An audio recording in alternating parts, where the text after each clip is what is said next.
Le 6-9 LFM. Parlons conso avec Bon à savoir.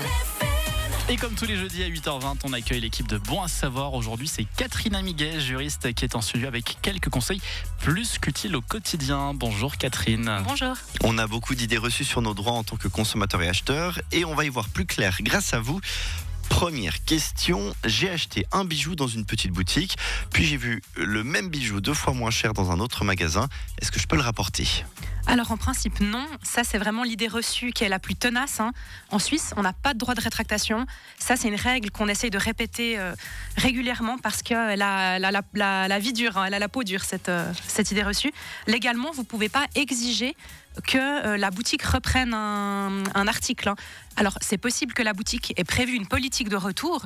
Les magasins sont libres de proposer ça, mais alors dans ce cas, ce sera à ses propres conditions. Par exemple, droit de retour de 30 jours sous forme de remboursement en bon d'achat, par exemple. Ça, c'est vraiment à sa discrétion. Et puis, si l'achat est effectué dans une foire, par exemple au comptoir ou à la foire du Valais, là, est-ce qu'il y a un droit de retour ? Alors non plus, pas de droit de rétractation pour les achats qui sont faits sur des foires. Il y a une exception légale qui nous donne un droit de retour à la suite d'un achat. C'est les cas où on a été démarché à domicile ou par téléphone. Là, on a un droit de retour de 14 jours. Sinon, pour tous les autres achats, la règle, c'est pas de droit de retour. Une troisième question, j'ai fait une commande sur Internet il y a un mois, mais je n'ai toujours pas reçu les articles. Est-ce que je peux annuler cette commande ? Alors oui, ça va être possible d'annuler la commande en cas de retard de livraison. Par contre, la première chose à faire, c'est vérifier le délai de livraison qui était indiqué lors de la commande pour être sûr qu'on soit bien face à un vrai retard de livraison.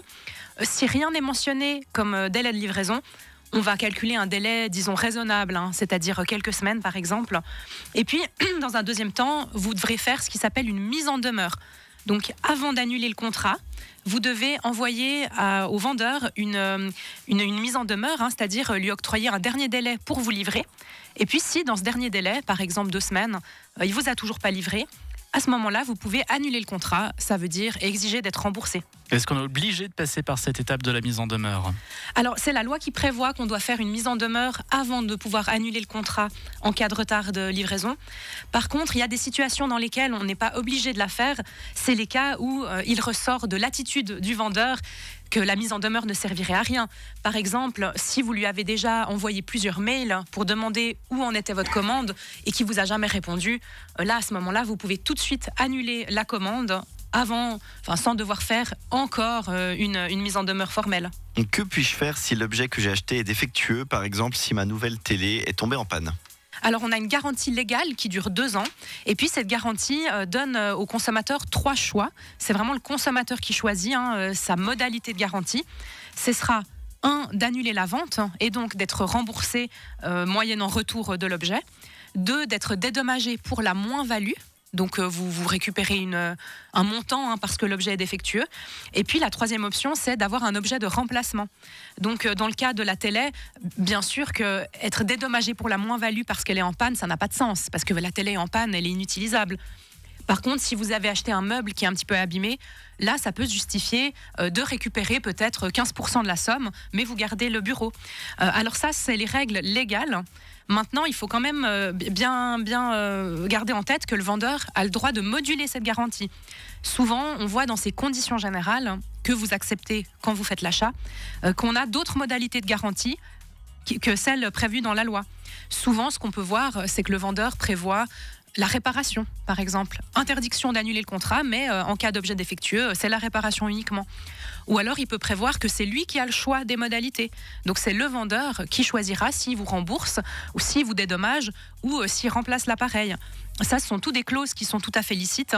Par contre, elles doivent quand même figurer dans les conditions générales, au moins. Et puis, est-ce que le vendeur peut exclure totalement cette même garantie ? Oui. Alors malheureusement, c'est possible pour le vendeur d'exclure totalement la garantie. Heureusement, c'est fait assez rarement.